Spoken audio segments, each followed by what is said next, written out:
I first met in person with Mary in the summer 2007. I had arranged with her husband of 15 years, Terrence, to see her for an interview.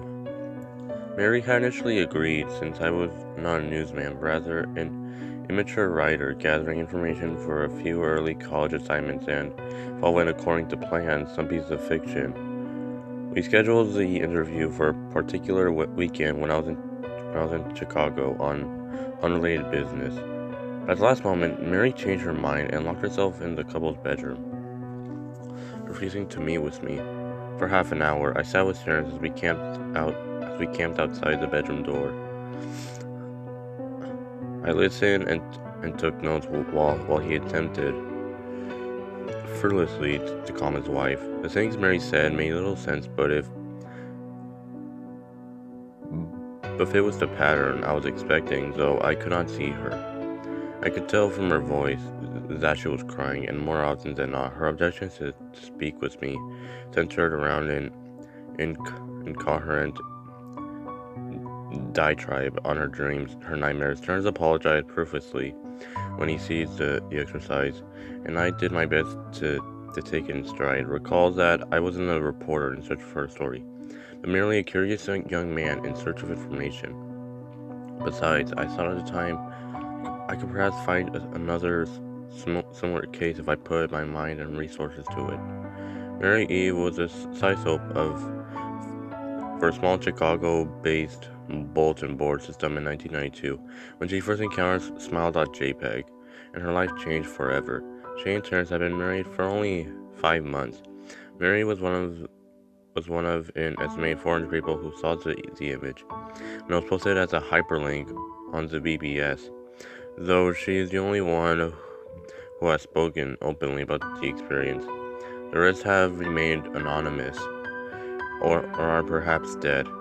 In 2005, when I was only in 10th grade, Smile.jpg was first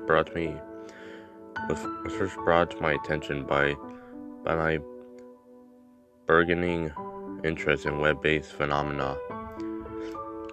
Mary was the most often cited victim of what is sometimes referred to as smile dog.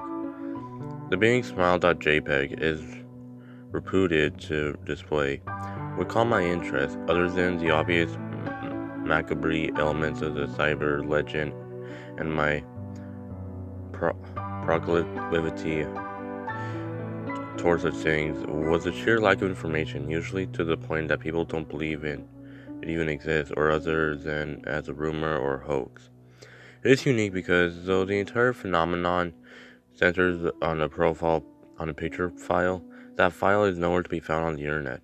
Certainly, many photo-manipulated simulacra litters the web, showing up with the most frequency on sites such as the image board 4chan, particularly the X-focused paranormal subboard. It is suspected these are fakes because they do not have the effect the true Smile.jpg is believed to have, namely sudden onset temporal lobe epilepsy and acute anxiety.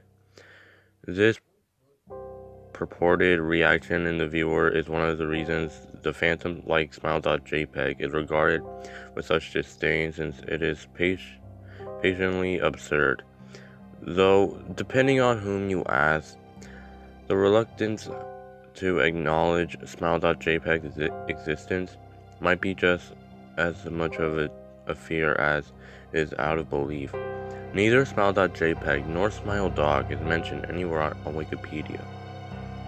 Those websites feature articles on such other perhaps more scandalous shock sites as or Two Girls One Cup. Any attempt to create a page pertaining to Smile.jpg is summarily deleted by any of the encyclopedia's mini admins. Encounters with Smile.jpg are the stuff of internet legend. Mary E's story is not unique.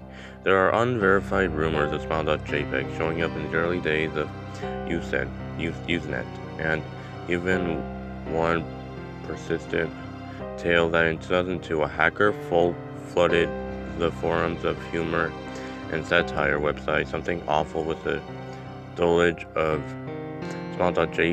Smile Dog pictures, rendering almost half the forum's users at the time epileptic. It is also said that in the mid to late 90s that Smile.jpg circulated on Usenet, and an attachment of a chain email with the subject line, "Smile, God loves you." Yet despite the huge exposure these stunts would generate, there are very few people who admit to having experienced any of them, and no trace of the file or any link has ever been discovered. Those who claim to have seen Smile.jpg often weakly joke that they were far too busy to save a copy of the picture to their hard drive. However, the alleged victims offered the same description of the photo. A dog-like creature, usually described as appearing similar to a Siberian husky, illuminated by the flash of the camera, sits in a dim room, the only background detail that is visible being a human hand extending from the darkness near the left side of the frame. The hand is empty, but is usually described as beckoning. Of course, most attention is given to the dog, or dog creature, as some victims are more certain than others about what they claim to have seen. The muzzle of the beast is repeatedly split with a wide grin, revealing 2 rows of very white, very straight, very sharp, very human-looking teeth. This is of course not a description given immediately after viewing the picture, but rather a recollection of the victims who claim to have seen the picture endlessly repeated in their mind's eye during the time they are in reality having epileptic fits. These fits are reported to continue indeterminately often while the victims sleep, resulting in very vivid and disturbing nightmares. These may be treated with medications, though in some tests it is more effective than others. Mary E., I assume, was not on effective medication. That was why after my visit to her apartment in 2007, I sent out feelers to several folklore and urban legend-oriented news groups, websites, and mailing lists, hoping to find the name of a supposed victim of Smile.jpg who felt more interested in talking about his experiences. For a time, nothing happened, and at length I completely forgot about my pursuit since I had begun my freshman year of college and was quite busy. Mary contacted me via email. However, near the beginning of March 2008, "Dear Mr. L., I am incredibly sorry about my behavior last summer. When you came to interview me, I hope you understand that it was no fault of yours, but rather my own problems that led me to act out as I did. I realized that I could have handled the situation more decorously. However, I hope you will forgive me. At the time, I was afraid. You see, for 15 years, I've been haunted by Smile.jpg. Smile Dog comes to me in my sleep every night. I know that sounds silly, but it's true. There is an ineffable quality about my dreams, my nightmares that makes them completely unlike any real dreams I have ever had. I do not move and do not speak. I simply look ahead, and the only thing ahead of me is the scene of that horrible picture. I see the beckoning hand, and I see Smile Dog. It talks to me. It is not a dog, of course, though I am not quite sure what it really is. It tells me it will leave me alone if I only do as it asks. All I must do, it says, is spreads the word. That is how it phrases its demands, and I know exactly what it means. It wants me to show it to someone else, and I could. The week after my incident, I received in the mail a manila envelope with no return address. Inside was only a 3.5-inch floppy diskette. Without having to check, I knew pricelessly what was on it. I thought for a long time about my options. I could show it to a stranger, a coworker. I could even show it to Terrence, as much as the idea disgusted me. And what would happen then? Well, if Smile Dog kept his word, I could sleep. Yet if it lied, what would I do? And who was to say something worse would not come for me if I did as the creature asked? So I did nothing for 15 years. So I kept the diskette hidden amongst my things. Every night for 15 years, Smile Dog has come to me in my sleep, demanding that I spreads the word. For 15 years, I have stood strong. Though there have been hard times, many of my fellow victims on the BBS board where I first encountered Smile.jpg.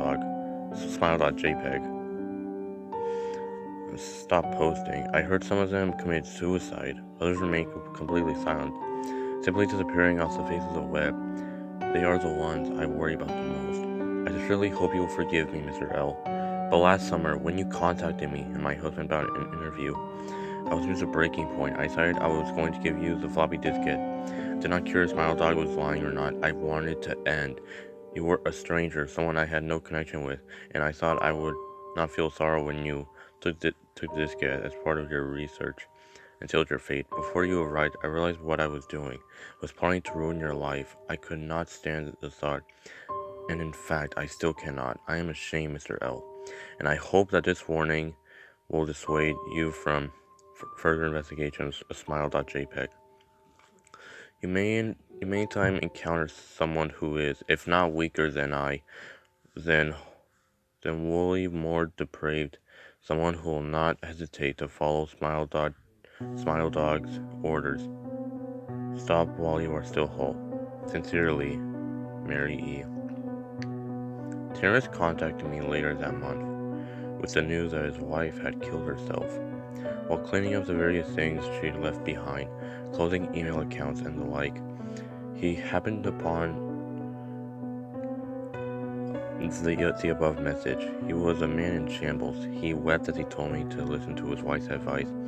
He'd found a diskette. He revealed and burned it until it was nothing but a stinking pile of blackened plastic. The part that most disturbed him, however, was how the diskette had hissed as it melted, like some sort of animal, he said. I will admit that I was a little uncertain about how to respond to this. At first, I thought it was perhaps a joke, with a couple boldly playing with the situation in order to get a rise out of me. A quick check of several Chicago newspapers online obituaries, however, proved that Mary E. was indeed dead. There was, of course, no mention of suicide in the article. I decided for a time at least I would not further pursue the subject of Smile.jpg, especially since I had finals coming up at the end of May, but the world has odd ways of testing us. Almost a full year after I had returned from my disastrous interview with Mary E., I received another email. Hello, I found your email address through a mailing list. Your profile says that you are interested in Smile Dog. I have thought it is not as bad as everyone says. I sent it to you here. Just spreading the word. Smiley face. The final line chilled me to the bone. According to my email client, there was one file attached called naturally smile.jpg. I considered downloading it for some time. It was most likely a fake, I imagined, and even if it weren't, I was never wholly convinced of Smile.jpg's particular powers. Mary E's account has shaken me, yes, but she was probably mentally unbalanced anyway. After all, how could a simple image do what Smile.jpg was said to accomplish? What sort of creature was it that could break one's mind with only the power of the eye? If such things were patently absurd, then why did the legend exist at all?